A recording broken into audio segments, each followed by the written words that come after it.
Sa bundok umano nagtago si Pastor Apollo Kibuloy bago mapunta sa mga otoridad. Ang kustodiya ayon po yan sa kanyang kampo. Malaki umano ang naging papel ng gobernador ng Davao del Norte para matapos ang paghahanap sa kanya. Mula po sa Davao City, nakatutok live si Argel Relator ng GMA Regional TV. Argel. Emil, inisa-isa ni KOJC Legal Counsel Attorney Israelito Torion ang mga personalidad na umano'y naging instrumento sa mapayapang pagsuko ni Pastor Apollo C. Kibuloy. Sa katunayan, isa umano sa naging tulay si Davao del Norte Governor Edwin Hubahib. Kumpara noong mga araw nang magsimula ang operasyon ng pulisya, kalmado at tahimik na ang compound ng Kingdom of Jesus Christ matapos lisanin ng mga pulis at mahuli si Pastor Apollo Kibuloy. Kontrolado na ng religious group ang mga gate at nilinis na rin nila ang loob at labas ng compound. Nanindigan ang abogado ni Kibuloy na ngayon lang niya nalaman kung saan nagtago si Kibuloy. He told me na sa bundok ng Davao City. I was not able to verify from him. Masyadong mabilis ang mga pangyayari. Bago niyan ay August 30 pa, nagpatulong ang abogado ni Kibuloy kay Davao del Norte Governor Edwin Hubahib na kausapin ang Intelligence Service of the Armed Forces of the Philippines o ISAFP.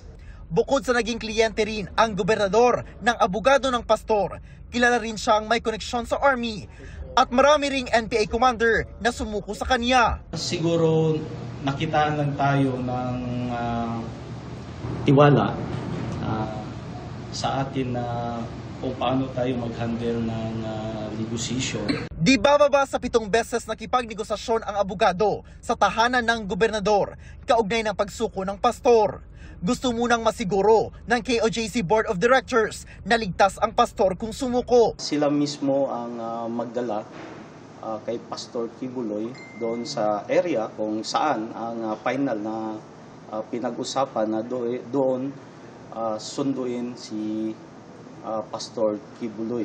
Pag nandoon na sa kamay ng mga isap ng Philippine Army, ay yun na rin ang time na tawagan si General Silo at si RD at lahat na PNP commanders assigned in Davao Region. Hindi alam ni Hubahib at hindi pa sinasabi ng otoridad kung saan sinundo si pastor o kung saan ito galing.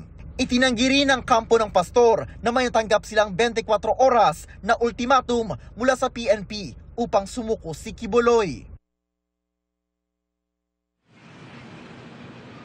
Emil, bagamat wala ng presensya ng mga pulis sa loob ng compound, ay nananatiling online class ang klase ng mga estudyante ng Jose Maria College na nasa loob ng compound habang isinasagawa pa ang assessment sa structural integrity matapos nga ang ginawang paghukay sa basement ng PNP. Emil. Maraming salamat, Argel Relator ng GMA Regional TV.